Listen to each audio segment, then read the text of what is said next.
morning. We'll call the meeting to order. Please stand for the Pledge of Allegiance. I pledge allegiance to the flag of the United States of America and to the republic for which it stands, one nation, under God, indivisible, with liberty and justice for all.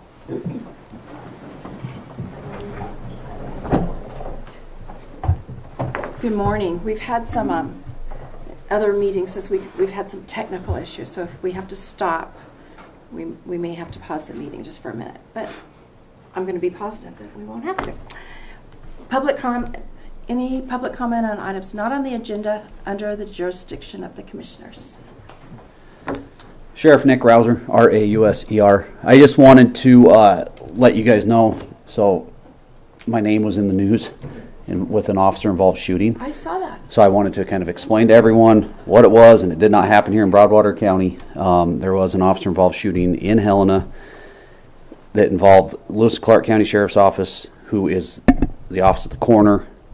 They needed a neutral, unbiased coroner to take care of the situation. Department of Criminal Investigations taking care of the criminal side of it up there. So I sent our Detective Michelle Frost, who was the deputy coroner up there, to take care of just the coroner side of it. So that is why my name was in the news. I released the name of the individual that passed away, but that's the only involvement we had. It did not happen here in Broadwater County. So I just kind of want to let you guys know in case somebody asks you, and I guess the public. So that's all I have. Perfect. Thanks. Thanks. Any other public comment? Kelsey Anderson. I'm the Justice Court Clerk and our Townsend City Clerk. I'm just making a comment on the situation that happened in Helena. It was at the courthouse. A woman came in with a gun, was stopped by security before she could get to the judges and court clerks, was threatening them, left, and ended up being killed by the officers because she was non-compliant. And I just want you guys to think about how different that outcome would have been had she been here. She has 3 different ways to get in. No one's going to stop her, and we're all sitting ducks. Something needs to happen, and it needs to happen soon, or this county's going to have a lot of freaking lawsuits. It's not going to be pretty. Just for public information, we have, it's probably been a year, we've had several meetings about the security and options. Bill Malone and Ken are working on some ideas. This room is, there's one way in, well, I guess there's another way. So we are aware of it, and it did, first thing I thought of was our situation here. And a lot of small counties are the same way, so yeah, we need to work on it. Any other public comment? Hi, good morning. I'm Kelly Cotton with Senator Sheehy's office. I just wanted to come and introduce myself today and shared with you a few things that are the Senator's priorities, of course, wildland firefighting. And he is very passionate about this, looking to possibly change what it looks like and reduce redundant services across the agencies, as well as streamlining the process. I know there's a lot of questions and concerns about the things that are happening. I'm happy to take any questions back or answer them if I can, obviously with the Forest Service and BLM, etc. And then just a couple of other updates on the school rural funding, the SRS and the PILT. The Senator has co-sponsored the reauthorization of that. So I'm hoping that we're going to hear something soon now that the budgeting piece is behind us. So, but I know that's pretty critical to most of the counties. So, and I'm happy to answer any questions or take questions back. If somebody does come to our office with questions, can we give them your name and number and everything? Absolutely, okay. Absolutely. Okay. So I'm out of Butte. Yep. I have 11 counties, kind of the southwestern piece, okay. But we also have Thomas Mannanen in our Helena office. So either one of us okay. are available. Because occasionally we do. So. Yes, absolutely. Thank you, Kelly. Thank you so much. Is there any other public comment? Any other public comment? I don't see anything online. The first item on the agenda is Jessica Bushnell, Noxious Weed Coordinator, Townsend and Three Forks, Mosquito District Manager. Good morning, Jessica Bushnell, Bushnell. So today I'm kind of doing a department update, and then I am asking for permission to staff a position that we approved a couple of years ago but didn't staff due to COVID. So the position I'm asking to fill is the assistant weed coordinator. It would be a full-time position. I did run it through Bill Jarocki to make sure that the budget can sustain it, and we are well able to do that. The duties would be in the summer, act basically as a crew lead, collect mapping data, and assist with doing landowner visits and site visits for subdivisions. And then the off-season, to start, we would convert all of our paper maps to ArcMap and EdMaps to assist landowners with grant writing, and then plan more education and outreach events. I also plan to train her in the mosquito department so that we can fill in if we have issues with foggers or larviciding.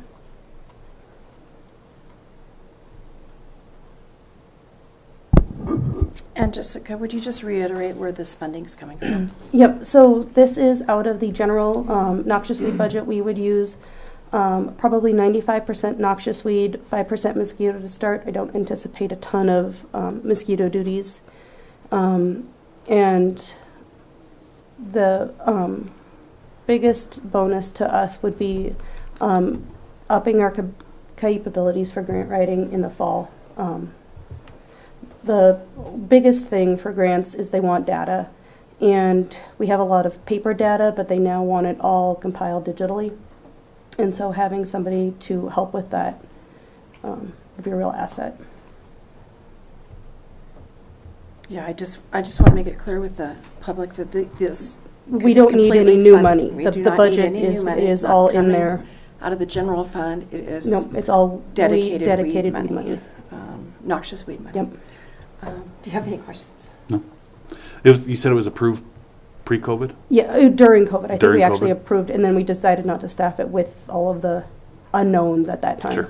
Yeah. And when Jessica and I talked a month or two ago, Mhm. I just wanted her to bring it to us to approve again because so much no, has it changed makes since Yeah. Yep. since COVID. Yeah. No, I don't have any other questions. It all looks straightforward, makes sense. And in reading the job description again, this is not an entry-level position. No, it is not a starter position. We're looking for somebody with a pretty detailed set of qualifications. So we're not going to rush to fill the position with somebody who doesn't have experience in the field and doesn't have the background that we need. And do you expect and hope that your two seasonal gentlemen will come Yes. back? So right now, all of our seasonals for both noxious weed and mosquito are coming back. So we will be staffed as the levels we were last year. So that's exciting. So we won't have a break-in period, so to speak. I don't have a forecast yet on what our mosquito season is going to look like.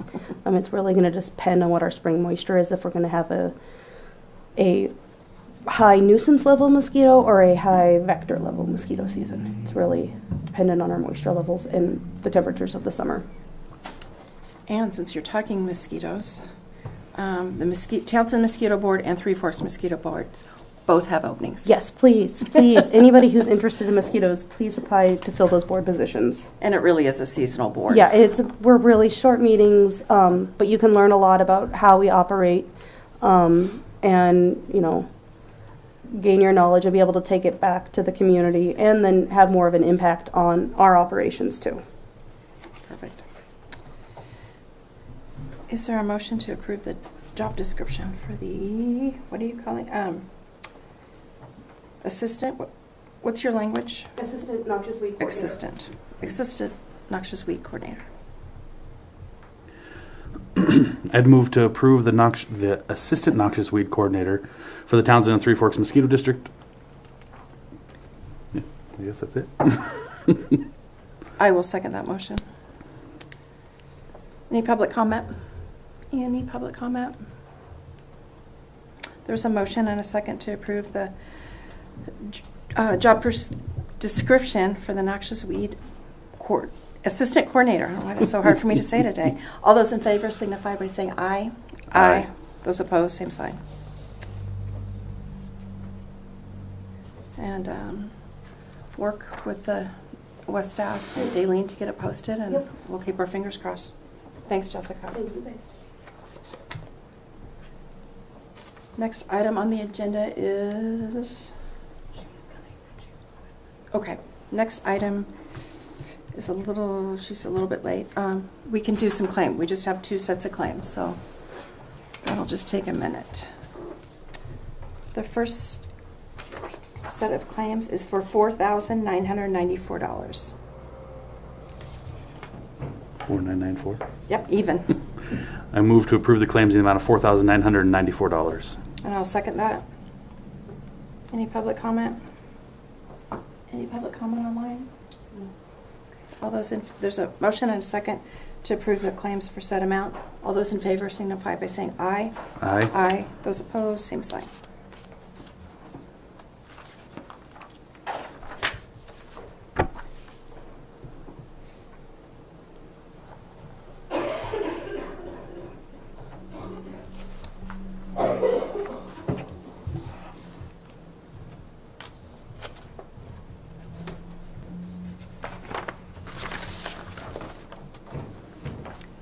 Next set of claims is for $258,540. I'm sorry, $258,554.10. I move to approve the claims in the amount of $258,554.10. I'll second that. Any public comment? And this is for payroll. Sorry, I meant to say that. Any public comment? There's a motion and a second to approve the claims in the set amount. All those in favor signify by saying aye. Aye. Those opposed, same sign.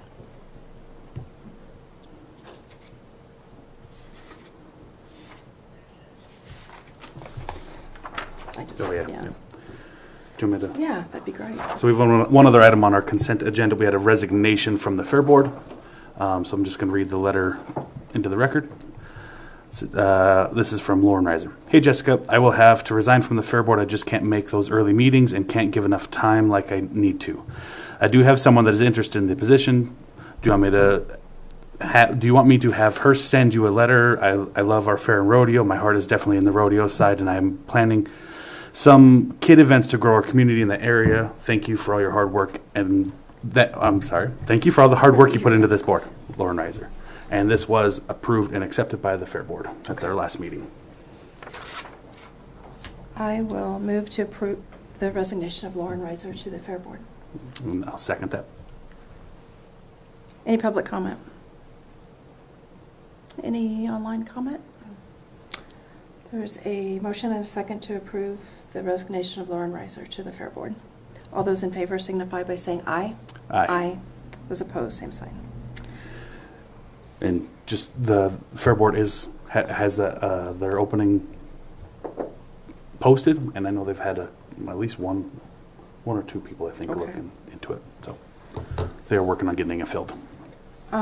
Since we have a little bit of time, we also have an opening on the museum board, and I'm the liaison to the museum board. Meets once a month in the museum because there's always exhibits to look at and decisions to make. So if anybody's interested, it's really a really good museum or board. Parks and Rec has openings, and we would really like to get some more people. You don't have to be, enthusiast for baseball or anything. Just general resident that's open-minded and wants to. They've got some big projects, so it's a very fun board. Perfect timing, Debbie. Next on the agenda, it's okay. Next on the agenda is Debbie Kelly, Finance Officer, Insurance Review Committee Rate Increase Proposal. Good morning, Commissioners. Sorry I'm late. I totally spaced it out, which is so not like me. With all this sickness running around, I think my brain just took a dive. So every year, our health insurance carrier, Northwest Administrators, which is a union base through our bargaining agreement employees, increases the cost of the premiums. In the past, typically it's been an average of 2 to 2.5%. Unfortunately, this year they're upping it 5%.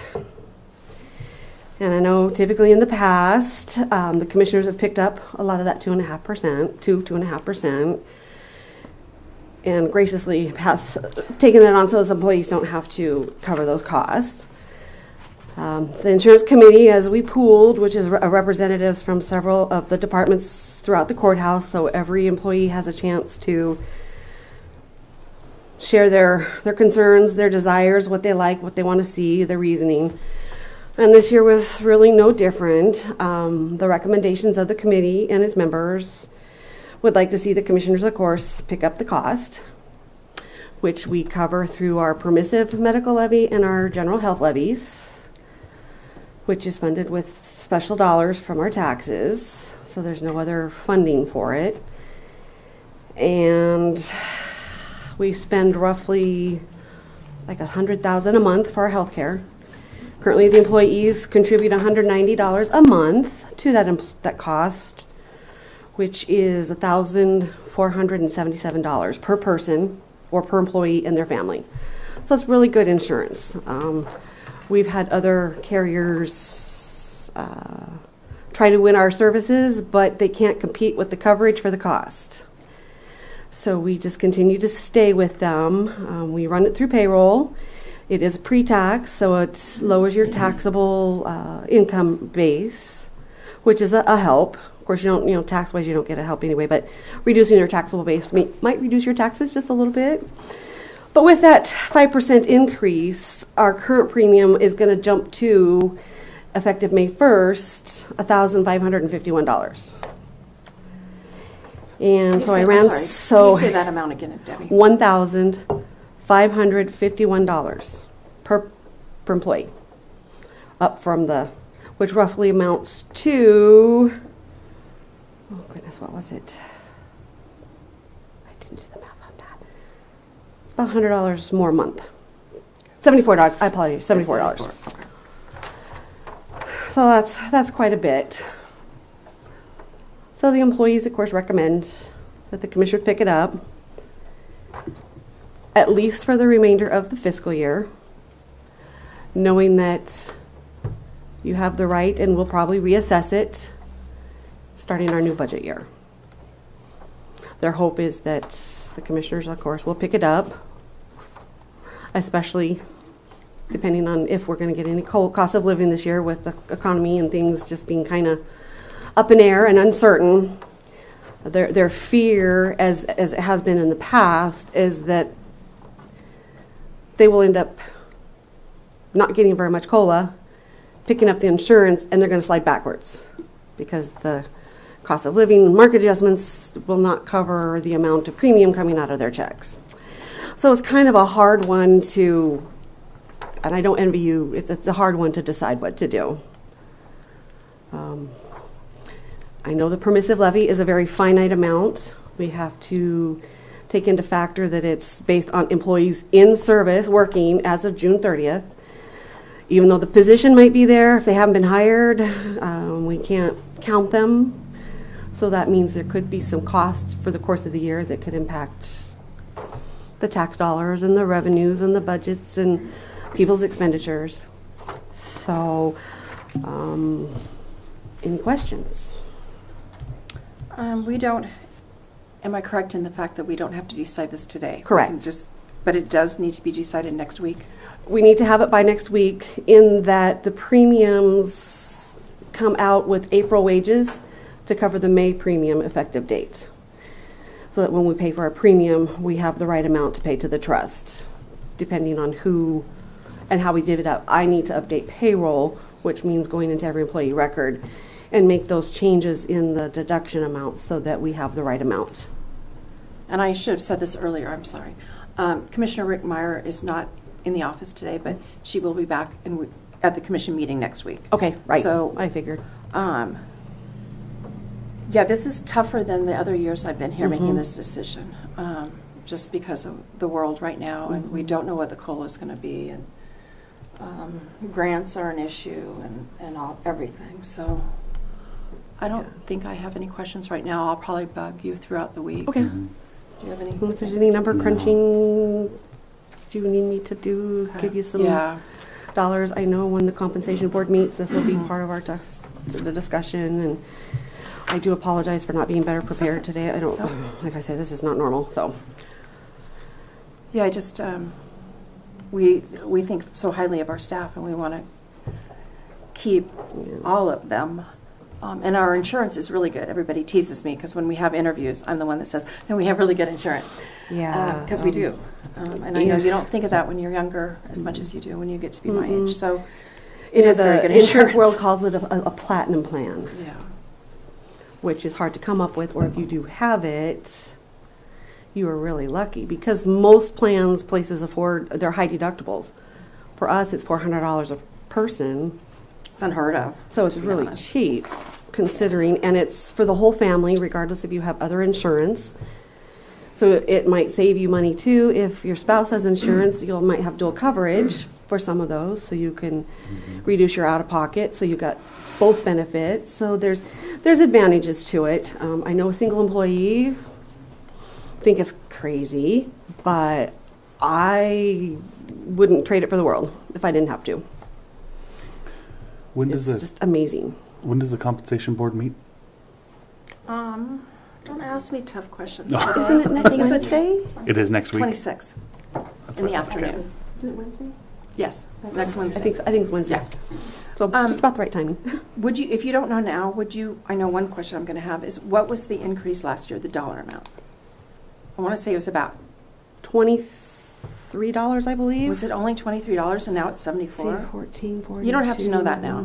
477.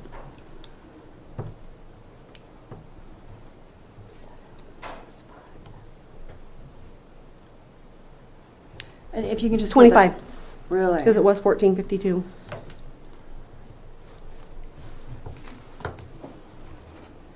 Well, that's one of the reasons it was easier, because it was.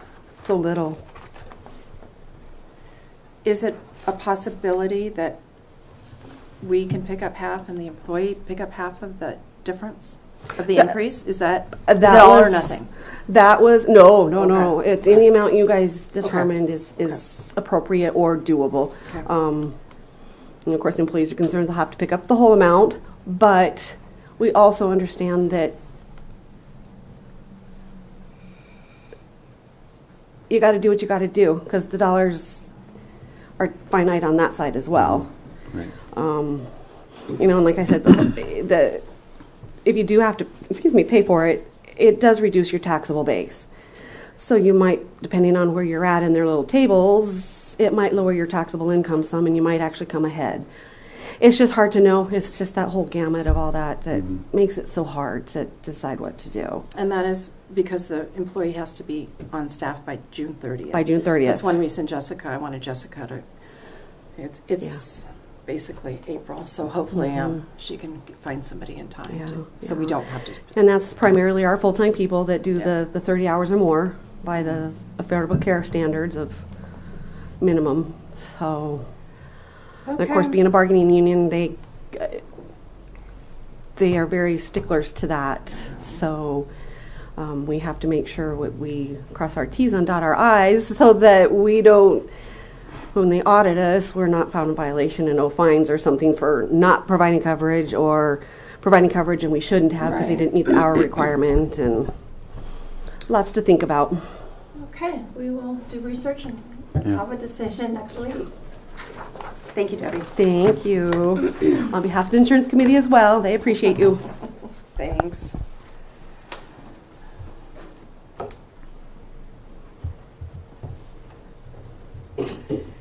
Next item on the agenda is Wood Duck Timber Project. This is a request for the county to write a letter to MACO for funds from the Local Government Assistance Program. And Joe, please help us understand this. And please say and spell your name. Good morning. Joe Konauer, I co-chair of the Big Elk Divide Restoration Committee, and spelling last name Cohenour. If I may approach, I have handouts. Please. Thank you. Can you hand that to Kevin? So the Big Elk Divide is what they call a forest collaborative. just to give you a little background, it's a citizen advisory council, and a lot of the forests through time started developing projects, and a lot of the agency says, well, you're not getting local buy-in from the local people. So what they did is they started asking local people to come and sit on collaboratives, and we're one of the collaboratives. Each national forest has a collaborative. Most of them, I should say, most of them have a collaborative. We just happen to be one for the Helena, Lewis, and Clark. Our kind of typical boundaries is, as it says, the Big Elk Divide is the belts, the Divide area, which is on the west side of Helena, and the Elkhorn Mountains. So we're about 15 people. We meet once a month typically. We help design programs, give public comment.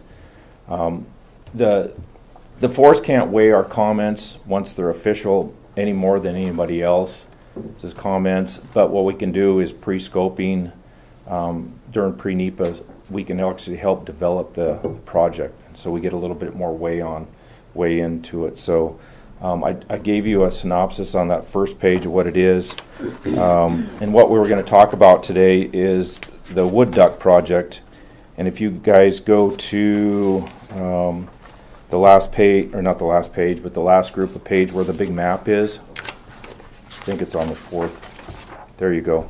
So this is actually an excerpt from the Independent Record talking about the lawsuit that was filed in the wood duck project. For some reason, the Forest Service likes using quirky names for projects, and wood duck is one of them. And Carol back here, she's going to come up and represent DNRC. You can ask her. There's a long history about names and projects. So, but this is a wood duck project, and you can see on the map there the project area and what it encompasses. Some of it burned up in the fire a couple years ago. There's some left.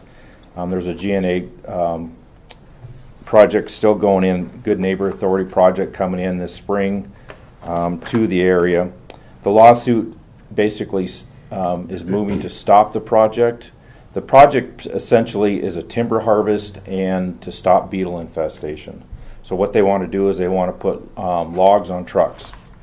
And the other part of it, and I didn't know about this, I'm not an entomologist, so part of it, when you have a large forest fire, the insects that inhabit that forest move to the greener areas around that forest adjacent to it, and they infest that. And so what the Forest Service does is try to get in front of that infestation, take all the logs out of that area, the commercial logs out of that area, and that's what they're trying to do with the remaining portion of the wood duck project. So what we would like you guys to do is file with the DNRC. They have money set aside to help local entities such as the Bedrock and Broward County. We'd like to partner with you guys on this and help us fund this amicus.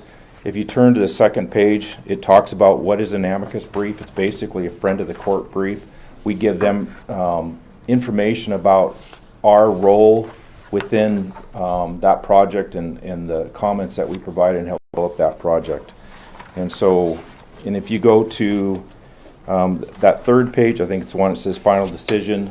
That's the final decision notice as published by the Forest Service talking about that wood duck project and that. And there's actually a link in the bottom of that in yellow.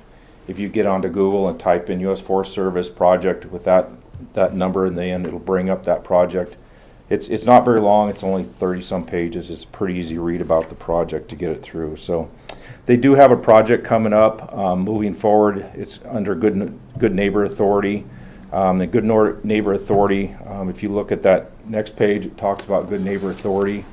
And basically what it is, basically what they do is they kind of sell the timber project to the DNRC. They let that out to a local logger. This local logger actually is going to go into what they call the Diamond City sale, and they're going to go haul out saw logs and other logs for like firewood and stuff like that, and that's coming up.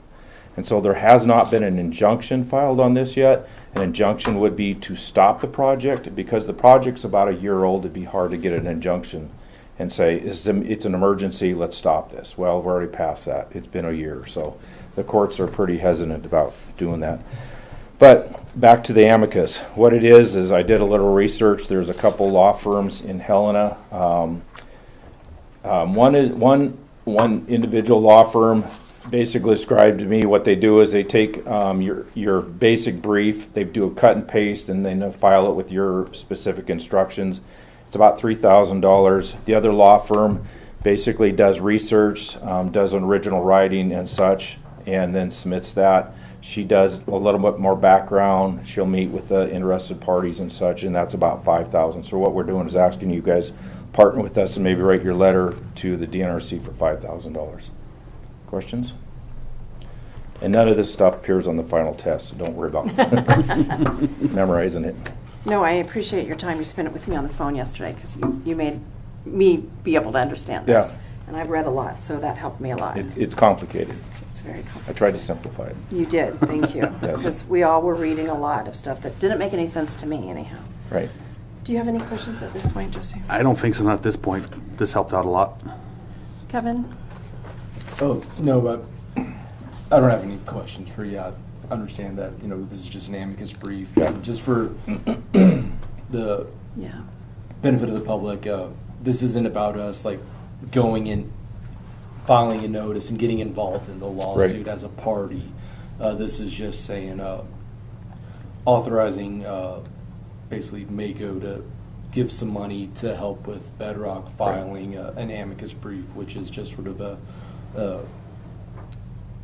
a formal, basically the proper way to sort of get the courts, basically sort of weigh in on a court's decision or a lawsuit, and to basically give some input onto how the judge should rule, instead of just writing a letter and mailing it. Right. So basically, it wouldn't cost you guys anything except for maybe a little bit of your time, Right. and that's about it. And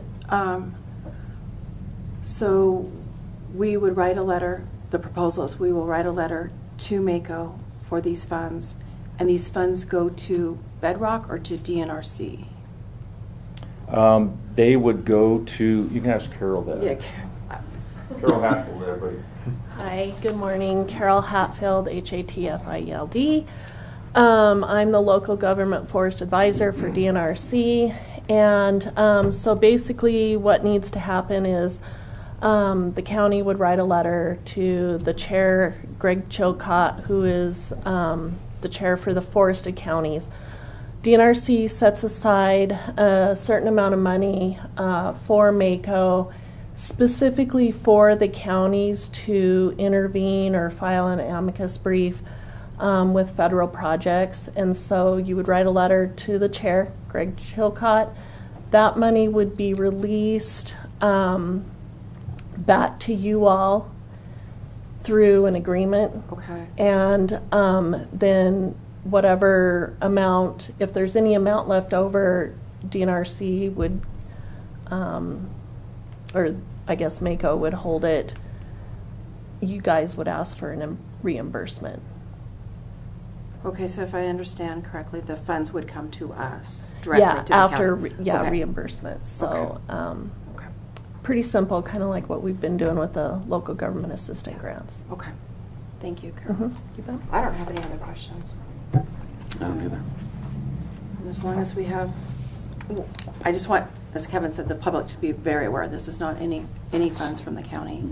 It has, taken a little bit of time, which was well worth it to get educated on this. Or us becoming part of the Or us becoming, lawsuit. Kevin is extremely busy, and so as long as we have legal okay to move forward, I'm good with it. Yep. Is there a motion? I'd move to approve the wood duck timber project request to Mako local government assistance for support of legal assistance and funding the amicus brief. I will second that motion. Any public comment? Any public comment? You might ask for 5,000. Oh, yes. If Thank in the you. amount of $5,000. I usually catch that. I did not. I'm slacking today. Any public comment? There's a motion and a second to support the wood duck timber project, requesting Mako support it with $5,000 from the local government assistance program to Broadwater County. All those in favor signify by saying aye. Aye. Those opposed, same sign. Motion passes. I don't have anything else on the agenda today. I just want to thank you all for coming. I know it was a last minute ask that I requested that you be here, but thank you. It was very, very worth it. Thank you. The only other announcement I meant to make is, I think we have said this the last couple of weeks, possibly one of the canister sites might be closed over the weekend. They're working out with the staff, short staffed right now in the solid waste department. So I apologize, we don't know at this point. Maybe they'll all be staffed or maybe one of them will be closed. I don't know. That's all I have. Brittany, did you have anything? No? We're adjourned. 10:37.